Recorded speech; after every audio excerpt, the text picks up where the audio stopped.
ala nabi Fatimah wassalatu wassalamu ala rasulillah kana khuluquhu karimah wa ala alihi wa sahbihi wa man tabi'ahum bi ibadatihim sujjada wa qiyamah. Amma ba'du fa ya ayyuhal mujahiduna wal mujahidat rahimakumullah, usikum wa nafsi bi taqwallahi faqad faza muttaqun. Ibu bapak dan saudara pengamal sholat Umi, pengamal mujahadah sholat Umi rahimakumullah. Alhamdulillah malam ini kita bermujahadah bersama dalam rangka rutinan 3 bulanan sekali. Yang pertama dulu tanggal 11 Mei, yang sekarang tanggal 15 Agustus. Nanti yang ketiga mungkin pada bulan November, nggak tahu tanggal berapa. Tujuannya kita bermujahadah di sini adalah memenuhi undangan Syahid Ubed yang punya rumah ini, walaupun bukan rumah pribadi tapi rumah jabatan. Beliau minta didoakan agar supaya dalam menjalani kehidupan baik sebagai pribadi maupun sebagai wakil rakyat itu mendapat berita dari Allah Subhanahu wa Ta'ala. Mungkin ada yang beropini, kenapa juga kita mendoakan orang lain bahkan tidak kenal. Ada yang kenalnya? Kalau saya kenal, ibu saja kalau ketemu mungkin masih nanya-nanya. Nah, mendoakan orang yang tidak kita kenal itu justru mempunyai fadilah yang luar biasa. Karena ketika kita berdoa untuk kesuksesan orang, maka malaikat itu kemudian mengaminkan walaka kadzalik, dan untukmu seperti itu. Jadi ketika kita berdoa untuk orang lain, itu ya sama saja sedang berdoa untuk dirinya sendiri. Nah, kalau ada perbedaan bagaimana? Tentu Allah Subhanahu wa Ta'ala Maha mengetahui apa yang menjadi keinginan kita, apa yang menjadi kehendak kita, itu Allah sudah tahu, dan Allah akan memilihkan mana yang terbaik untuk kita. Kita pengen jadi orang kaya, tetapi mungkin bagi Allah ini orang kalau jadi orang kaya bisa jadi somse ini. Maka tidak diberi kekayaan yang melimpah, tetapi diberi kecukupan. Artinya nafsu untuk memenuhi keinginan menjadi berkurang karena adanya adalah bagaimana memenuhi kebutuhan. Yang membuat kita kadang merasa melarat terus walaupun sudah punya mobil, sudah punya rumah, itu karena keinginan kita yang banyak. Jadi kalau tidak punya keinginan ya insya Allah. Hadirin hadirat rahimakumullah. Nah, kalau tadi dikatakan orang ini kalau dijadikan orang kaya biasa besar, dan memang biasanya kalau orang sudah menjadi kaya itu, apalagi yang OKB ya, itu sama orang yang melarat kayaknya merendahkan. Kamu itu bukan kelas saya, bukan level saya. Bahkan mungkin saya sudah pernah menyampaikan ini titip untuk jamaah saya khususnya. Kalau sedang mengadakan selamatan, kemudian ada makan bersama atau walimah, maka jangan dilupakan orang yang sedang berkebutuhan kurang mujur dibanding dengan kita. Sebab Nabi sudah wanti-wanti syarrut ta'am. Dikatakan makanan yang paling buruk adalah makanan yang dikhususkan untuk orang kaya saja, makanan yang dikhususkan untuk orang-orang tertentu. Jadi kalau ya walaupun mungkin kalau bahasa ininya ya mau panas-panas lah, ya, ada 1-2 orang melarat yang juga diundang untuk bisa menghilangkan apa yang dikatakan oleh Kanjeng Rasul sebagai syarut ta'at. Ini saya nitip kepada jamaah. Jadi menjadi jamaah sholat umi itu hendaknya ketika sedang mempunyai rezeki yang longgar kemudian mengundang orang makan bersama, jangan dilupakan orang yang sedang mempunyai katakanlah kebutuhan yang kurang berguna. Kemudian juga pesan bagi yang sudah alhamdulillah bisa mujahadah ini umum sifatnya. Dikatakan umum, siapapun boleh mengamalkan walaupun mungkin di dalam bertariqah itu beda tariqah. Nah, jadi siapapun, tarekat apapun, dan bahkan orang yang tidak bertarekat pun silakan ikut bermujahadah. Dan alhamdulillah tadi siang saya dapat kabar di Wonogiri diadakan mujahadah dari kelompok Sukol. Kelompok Sukol itu sunya itu suluk, pelnya itu pelintas, di akhir Z itu zaman. Itu pusatnya di Bekasi. Di sana sudah punya bangunan 3 lantai malah. Itu namanya Rumah Sholawat Umi. Dan saya pesan kepada yang menunggu di sana, kalau ada orang dari jauh kemudian membutuhkan untuk menginap di situ, asal dia pengamal sholat umi hendaknya diterima dengan baik. Dan itu sudah dipraktekkan ketika ada tamu dari Batam kemudian menginap di rumah sholawat umi di Bekasi. Kemudian kabar gembira juga untuk kami khususnya dan pengamal sholat umi pada umumnya, pada haul yang baru saja dilaksanakan itu lumayan banyak yang hadir, termasuk dari Sumatera Selatan itu ada yang hadir, alhamdulillah. Nah, kemudian juga dari Malaysia yang pengamal sholat umi yang hadir. Nah, cuma dia kemudian punya permintaan nanti pas September Pak Kiai ke sana. Waduh, padahal kalau lagi pengen libur jangan keluar dari Kaltim dulu ya. Jadi selama bulan Agustus, September saya pengen tetap di Kaltim, tidak keluar-keluar karena sedang mempersiapkan atau menindaklanjuti apa yang sedang menjadi keinginan seorang pengusaha di Teluk Dalam. Nah, ada pengusaha di Teluk Dalam, dia punya keinginan agar di tanah miliknya itu didirikan pondok pesantren. Nah, waktu saya mengatakan saya itu menerima tanah ya matur nuwun, tapi kalau saya diminta untuk membangun pesantren saya nggak sanggup.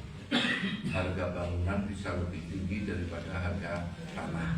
Ini saya mengutip dari anak saya, ya, tapi bukan anak biologis ya, anak ideologis, namanya belum kiai lah, Ustadz Wasudin. Ya. Ustadz Wasudin itu pernah ditawari tanah, itu jawabannya kemarin itu. Ya, harga tanah, harga bangunan bisa lebih mahal dari harga tanah. Nah, jawabannya waktu itu, mosok Pak Kiai disuruh mikirin bangunan. Jadi kalimat ini saya artikan berarti saya nggak boleh ikut mikir bangunannya. Nah, kalau yang semacam ini ya kayaknya wajib diterima ini. Cuma mungkin jadi jauh sekali dari sini karena perjalanan ke sana itu 3,5 jam. Nah, sudah termasuk kecamatan Muara Aman. Nah, ini dalam bulan Agustus September saya benar-benar ingin tinggal di Kaltim untuk menindaklanjuti itu. Hadirin hadirat rahimakumullah, ini ya karena dikatakan kabar gembira untuk saya adalah untuk jamaah. Saya kira juga ada kaitannya karena dengan adanya nanti pusat di sana itu sholat ini akan lebih banyak dan lebih mudah untuk diamalkan dan disampaikan kepada umat. Nah, beda dengan kegiatan yang di Kilo 8 yang disebut dengan wirid khawatikan. Kalau wirid khawatikan itu khusus untuk orang yang bertarekat qadiriyah wa naqsabandiyah. Jadi sebenarnya kalau belum BA itu ya agak kurang tepat mengikuti. Ya, tapi untuk latihan barangkali suatu saat nanti ber-BA itu kan sudah biasa. Nah, kenapa itu dikhususkan? Karena isi daripada wirid khawatikan itu lebih banyak mendekatkan interaksi antara guru dan murid, sehingga dikatakan berwirid khawatikan sama dengan bertawajuh. Tawajuh itu berhadapan. Hadirin hadirat rahimakumullah. Jadi yang ikhlas saja, yang lego hati ketika mengikuti acara-acara yang saya undang, ya. Karena ketika saya undang itu sebenarnya kalau saya nggak undang juga nggak apa-apa, bukan kewajiban. Ya. Tapi saya ingin apa yang saya rasakan ketika mengamalkan jahadah dan berwirid khawatikan itu saya merasakan betul-betul menjalani hidup ini bukan berarti tanpa hambatannya. Hambatan juga pernah terjadi. Mungkin saya pernah cerita ya, di-prank oleh orang Medan. Jadi dia siap menerima saya, tapi begitu hari H mau berangkat, orang yang menghilang di WA nggak balas, di telepon nggak ngangkat, padahal tiket sudah dibeli. Nah, itu maksud saya ingin menyatakan ya dalam perjalanan ini tidak mulus-mulus saja, ya pernah saja mengalami hambatan. Tapi alhamdulillah hambatan itu ya saya anggap itu semuanya adalah kehendak Allah, dan saya hanya minta kepada Allah, ya Allah berikanlah ganti dari orang yang ngeprank ini. Dan alhamdulillah sampai besoknya mau berangkat ke Medan, saya waktu itu dari Pulau Pinang Malaysia. Ya, saya di Pulau Pinang Malaysia, tapi sudah ada dengan jamaah di sana. Itu menjelang subuh lah, jam 3 malam ada telepon, Pak, saya dengar dari Banser katanya Pak Kiai mau hadir di Medan. Dan iya betul, bagaimana kalau mengisi pengajian di pondok pesantren saya. Alhamdulillah ada gantinya. Hadirin hadirat rahimakumullah, saya sengaja berpikiran bukan hanya yang mulus-mulusnya saja, tapi hambatannya juga saya ceritakan.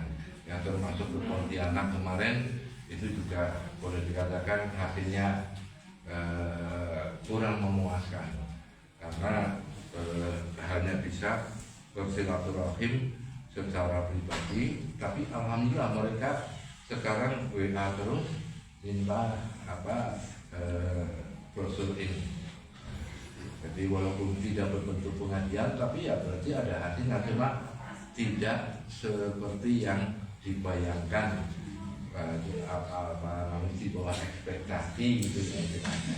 Tapi alhamdulillah ya, ke Kota Kucing itu di Malaysia tidak ada saudara, tidak ada kenalan sama sekali. Ya, pokoknya niat saya ketemu orang di jalan atau di Kota Kucing nanti mau saya kenalkan sholat Umi. Dengan niat semacam itu, ya alhamdulillah perjalanan ya lancar saja sampai di Kota Kucing.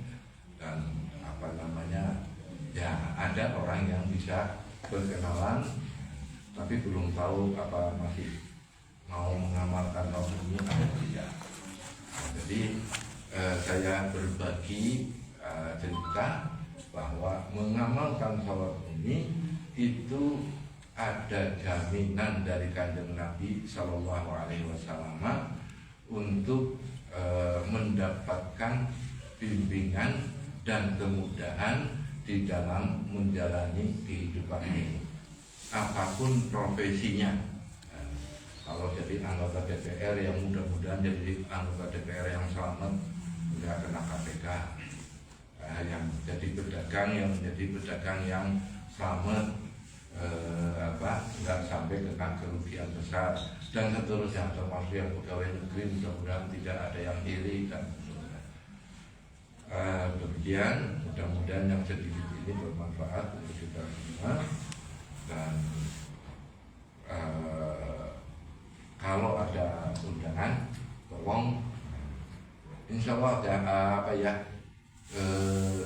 tidak perlu jadi nggak enak. Hitung-hitungan, saya kalau undangan itu untuk bensinnya setiap itu semuanya insya Allah akan dapat ganti, dan itu saya alami.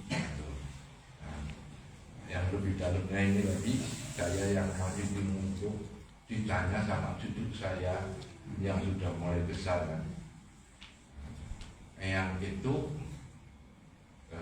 duitnya dari mana? Ya, nah, setiap bulan keluar pakai pesawat, kalau dihitung-hitung kan hampir 10 juta ya. Ini sudah 50 perjalanan, 50 kali 10 juta udah hampir setengah M ya. Nah, itu ditanya duitnya dari mana? Wong eyang di rumah saja, memang ya di rumah ngapain juga kan, di rumah ya. Nah, saya cerita ini insya Allah semua yang bermujahadah akan mendapatkan kemudahan di dalam menjalani hidup ini. Amin ya rabbal alamin. Banyak kita khawatir nanti ada somse hinggap di hati. Jadi untuk menghindari itu ya ceritanya dikurang. Kurang lebihnya mohon maaf. Wallahu muwaffiq ila aqwamit thoriq. Oh ya, saya ingat, tolong doakan ada teman saya namanya Selamat apa namanya, Wibowo ya. Selamat Wibowo ya. Itu belum pulih. Jadi mohon didoakan supaya pulih. Sudah keluar dari rumah sakit tapi masih. Dengan